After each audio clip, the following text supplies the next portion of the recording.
ఇంకెన్నాళ్ళు రెంటింట్లో ఉంటాం? సొంత ఇంటి కలను నెరవేర్చుకుందాం.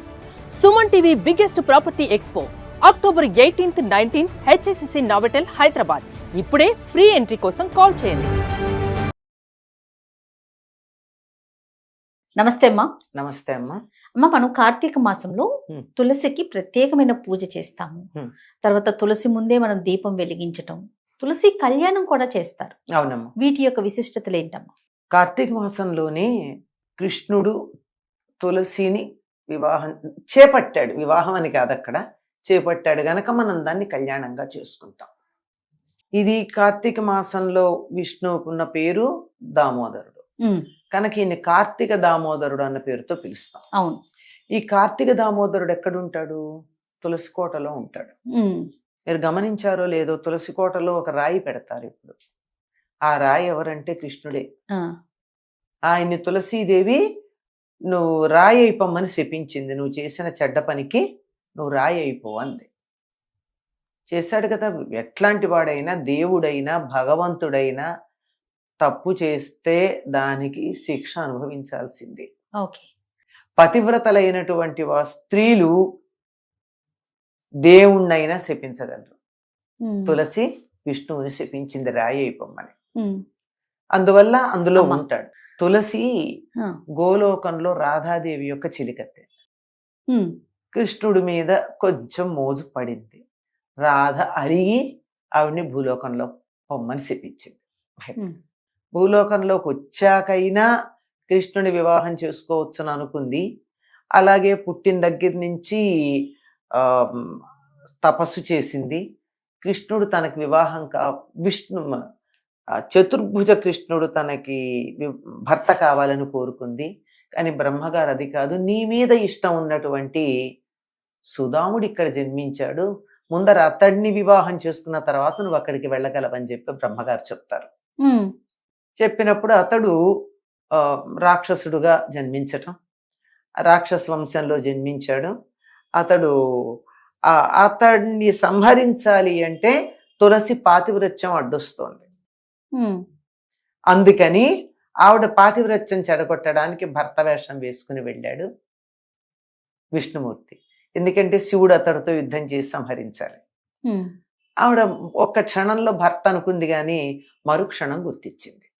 కానీ భర్త అనుకుని ఆదరణకి దగ్గరికి రాగానే ఆవిడ పాతివ్రత్యం భంగమైంది. ఎందుకంటే మొదటి చూపులోనే గ్రహించాలి భర్త అవునో కాదు. గ్రహించలేదు గనక ఆవిడ పాతివ్రత్యం భంగమైనట్టు, ఇలా నా భర్త వేషం వేసుకుని వచ్చావు గనక రాయి అయిపో అని శపించింది. కాబట్టి మనం తులసికోటలో రాయి పెడతాం. రాయి ఎవరయ్యా అంటే సాక్షాత్తు విష్ణుమూర్తి. ఆయన్ని ఆరాధిస్తాం, తులసిని కూడా ఆరాధిస్తాం. ఆవిడకి సంబంధించినటువంటి సమయం ఇది. ఆవిడ పూర్ణిమ నాడే జన్మించింది అని చెప్తారు. ఆ రోజు ఆవిడికి కృష్ణుడికి కళ్యాణం చేస్తాం. కృష్ణుడు అంటే ఏ కృష్ణుడు? విష్ణుమూర్తి కాదు, గోలోకంలో ఉన్న కృష్ణుడు. గోలోకంలో ఎవరిని చూసైతే ఈవిడ ఇష్టపడిందో ఆ కృష్ణుడికి ఇచ్చి వివాహం చేయడం అన్నది. ఇది ఎక్కువగా ఎప్పుడు చేస్తారంటే కొంతమంది ద్వాదశి నాడు చేస్తారు. శుద్ధ ద్వాదశి, క్షీరాబ్ది ద్వాదశి అంటాం, ఆనాడు చేస్తారు. లేదు కొంతమంది పూర్ణిమ నాడు చేస్తారు. మన వెసులుబాటును బట్టి, మన సాంప్రదాయాన్ని బట్టి. తర్వాత ప్రతిరోజు దీపం కూడా తులసి దగ్గర పెడతామమ్మా తప్పనిసరిగా. ఎందుకంటే ఎప్పుడు పెట్టాలి, ఇప్పుడు కూడా పెట్టాలి. నిజానికి ఇందులో ఆధ్యాత్మికత ఎంత ఉందో అంతకన్నా ఎక్కువ పర్యావరణం ఉంది.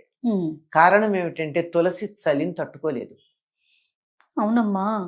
చలికాలం వచ్చిందంటే ఆకులు రాల్చేసి చిన్నాకులైపోయి దాన్ని నిద్రపోయింది అంటారు.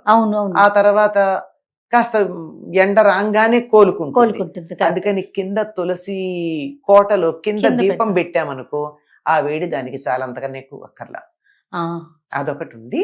రెండోది, శీతాకాలం వచ్చేటటువంటి అనేక రకాలైన చిన్న చిన్న జలుబు, దగ్గు లాంటివి ఉంటాయే, అవన్నీ తులసి గాలికి పోతాయి. అక్కడ స్నానం చేసి వచ్చి ఇక్కడ తులసి దగ్గర దీపం పెట్టేస్తే ఏ రకమైనటువంటి దోషం లేకుండా అయిపోతుంది. అసలు మామూలుగా కూడా ప్రతిరోజు తులసి దగ్గర దీపం పెట్టాలి. ఎక్కడ పెట్టరు అని కనీసం ఇప్పుడన్నా పెట్టండి అని చాలా గట్టిగా చెప్తారన్నమాట. ఈ వంకనన్నా పెట్టమని చెప్తారు తప్పనిసరిగా. తులసి తనని శపించినందుకు విష్ణుమూర్తి ఏం కోప్పడలేదమ్మా, కోపం తెచ్చుకోలే. ఎందుకంటే తాను చేసిన పని సరైంది కాదు. అయితే లోకోద్ధరణ కోసం చేశాడు, అది వేరే మాట. శంఖచూడు అనేటటువంటి వాడిని సంహరించాలంటే తులసి యొక్క పాతివ్రత్యం భంగం కావాలి. శంఖచూడు తులసి యొక్క భర్త దానవరాజు. కానీ వాడు కూడా కృష్ణ భక్తుడు. వాడి కృష్ణ కవచం ఉంటుంది మెడలో, అది ఉన్నంత కాలం వాడిని ఎవరు ఏం చేయలేరు. అంచేత బ్రాహ్మణ వేషం వేసుకెళ్లి అది అడిగి తీసుకున్నాడు. ఆ తర్వాత వెళ్ళి తులసిని ఈ రకంగా మోసం చేశాడు. తను రెండు తప్పులు చేసినందుకు శపించింది, తప్పేం లేదు. అందువల్ల ఏమీ అనలేదు. పైగా నువ్వు పరమ పవిత్రురాలివవుతావు అని చెప్పాడు. తర్వాత నీ వెంట్రుకలు ఏవైతే ఉన్నాయో అవి చెట్టుగా ఆవిర్భవిస్తాయి, తులసి చెట్టు అనే పేరుతో ఉంటుంది, అందరి చేత పూజనీయురాలు అవుతావు నీ స్వచ్ఛమైనటువంటి ప్రవర్తన కారణంగా. అంటే శాపం తీసుకున్నటువంటి ఆయన వరమిచ్చాడే తప్ప తిరిగి ఏమీ అనలేదు. ఆయనకి చిన్న తులసి దళం సమర్పించిన ఎందుకంటే చెప్తారు, ఎన్ని పూలున్నా ఎన్ని రకాల పూలున్నా ఒక్క తులసి దళం లేకపోయిందైతే ఆ పూలతో చేసిన పూజ వృధా అని చెప్తాడు. పుష్పసార దానికి పేరు.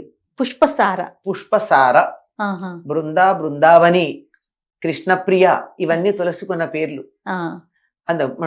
గుంపుగా పెరుగుతుంది, నువ్వెక్కడుంటేవో అక్కడ బృందావనం అవుతుంది, నువ్వు కృష్ణప్రియవి, ఇవన్నీ చెప్తూ పుష్పసార అని ఇంకో పేరుంది. అన్ని పూల యొక్క సారం ఆ తులసిలో ఉంటుంది. కనుక నువ్వు ఉన్నట్టయితేనే నాకు ఆ పూలతో చేసినటువంటి పూజ ప్రీతిపాత్రం అవుతుంది అన్నాడు.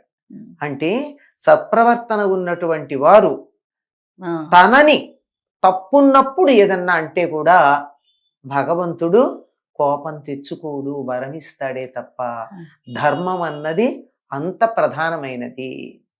ధర్మం ఉన్నప్పుడు మాత్రమే ధర్మస్య ప్రభురచ్యుత అని ఉంటుంది విష్ణు సహస్రనామంలో. ధర్మానికి ప్రభువు ఆయన. ఎప్పుడైతే ధర్మాచరణ ఉంటుందో అప్పుడు ఆయన వాళ్ళని ఎవరినైనా సరే అనుగ్రహించటమే ఉంటుంది తప్ప ఆగ్రహించటం ఉండదు. ఎంత విశిష్టత ఉందమ్మా తులసికి. తులసి చాలా ఉందమ్మా. తులసి లేకపోతే అసలు పూలు ఏమీ పనికిరావంటాడు. ఇంకా శ్రీ వైష్ణవులైతే నైవేద్యం పెట్టేటటువంటి ప్రతి పదార్థం మీద ఒక తులసి దళం వేసి మరీ నైవేద్యం పెడతారు. సరే, ఇంకా ఆరోగ్యం ఆ దృష్టి కనుక చూసి ఆయుర్వేదంలో చెప్పినట్టే తులసికున్న లక్షణాలు చెప్పాలంటే చెప్పడానికి వీళ్ళేనా ఉన్నాయి. కానీ ఆధ్యాత్మికంగా చెప్పినట్టయితే ఇది ప్రధానం. అందుకే తులసిని ఆరాధించాలని చెప్తారు.